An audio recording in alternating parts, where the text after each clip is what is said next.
আর proctor মহোদয় যে ঘোষণা করেছেন যে ছাত্র রাজনীতি নিষিদ্ধ, সেইখানে প্রথমত তার এখতিয়ার নেই, একক এখতিয়ার নেই ওই বিষয়ে নিষিদ্ধ করার। রাজনীতি নিষিদ্ধ করা হয় ঢাকা বিশ্ববিদ্যালয়ের ক্যাম্পাস বা হলগুলোতে, তাহলে এটা আমাদের নেতৃত্ব তৈরির যে শূন্যতা তৈরি হবে, নেতৃত্ব তৈরির প্রক্রিয়ার ক্ষেত্রে একটা সমস্যা তৈরি হবে আমি মনে করি।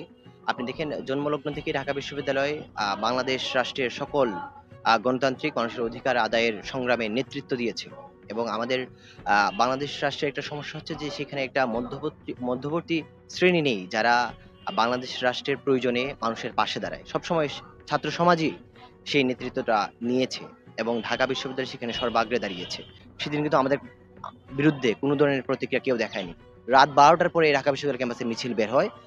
মানে একটা নির্দিষ্ট গোষ্ঠীর তৎপরতার কারণে এই মিছিলগুলো বের হয় যেটির। এবং এর বাইরেও আপনি যদি বলেন যে আসলে যদি রাজনীতি নিষিদ্ধ থাকে, যারা গোপনভাবে রাজনৈতিক তৎপরতা চালাচ্ছে তাদের রাজনৈতিক তৎপরতা কিভাবে রুখে দেওয়া হবে, বিশ্ববিদ্যালয় প্রশাসন কিন্তু সেই বিষয়ে কিছু বলে নাই। সেক্ষেত্রে রাজনীতি নিষিদ্ধ হলে তারা কিন্তু বিশেষ বেনিফিটেড হবে, কারণ তারা ওইখানে বিভিন্ন দীর্ঘদিন যাবত ওইখানে রাজনৈতিক চর্চাটা অব্যাহত রেখেছে। সেখানে আমরা যারা প্রকাশ্যে রাজনীতি করছি বা মানুষের বিভিন্ন সংগ্রামে আমরা যারা সামনে ছিলাম তারা কিন্তু বেকায়দায় পড়ে যাবে।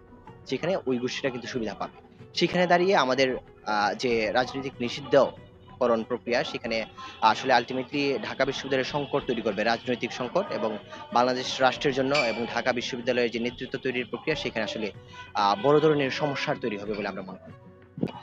কেউ যদি গোপন রাজনীতি করে আপনি তাকে প্রমাণ ছাড়া, একদম কংক্রিট প্রমাণ ছাড়া তাকে ব্লেম করার কোনো সুযোগ নেই। সুতরাং সেখানে গুপ্ত রাজনীতিকে দমিয়ে রাখার জন্য আপনার প্রকাশ্য রাজনীতিকে স্পেস দিয়ে সবচাইতে উপযুক্ত। এবং ছাত্র শিবির, গণতান্ত্রিক ছাত্র সংসদ তাদের নেতৃত্বেই কিন্তু সেদিন রাতের মিছিলগুলো বের হয়। Ultimately বিশ্ববিদ্যালয়ের প্রশাসন এই সমস্যার সমাধান করবে। গত ১৭ বছর ধরে ঢাকা বিশ্ববিদ্যালয় ক্যাম্পাসের সবচাইতে নির্যাতিত সংগঠন হচ্ছে বাংলাদেশ জাতীয়তাবাদী ছাত্র দল। এবং আমরা রাজনৈতিক পরিচয়ে কখনোই হলে থাকতে পারিনি। আমাদের একজন কর্মীও হলে থাকতে পারেনি যদি ছাত্র দলের সাথে কোনো ধরনের সংশ্লিষ্টতা পাওয়া গেছে। সুতরাং সেইখানে দাঁড়িয়ে ঢাকা বিশ্ববিদ্যালয় ক্যাম্পাসে ৫ আগস্ট পরবর্তী সময়ে আবারও ওই ধরনের অপসংস্কৃতি ফিরে আসুক বাংলাদেশ জাতীয়তাবাদী ছাত্র দল কখনোই চায় না।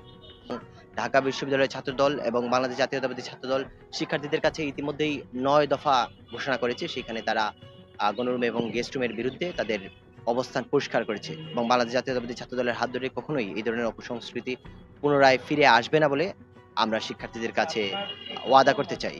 শুধু সাজ্জাদ সালাম না, উমামা ফাতেমা থেকে শুরু করে সাদিক কায়েম কিংবা এস এম ফরহাদ সহ আরো অনেকেই এই ধরনের সুযোগ সুবিধা নিয়েছেন। রাজনীতি নিষিদ্ধের দাবি কিন্তু শুধু এরশাদ আমলের পরে না, ১-১১ সময়ও উঠেছিল। কারণ যারা শাসক গোষ্ঠী সবসময় ভয় পায় যে ছাত্রদের মধ্য থেকে তাদের বিরোধী কথাবার্তাটা উঠবে এবং তাদের বিরুদ্ধে প্রতিবাদ জারি থাকবে।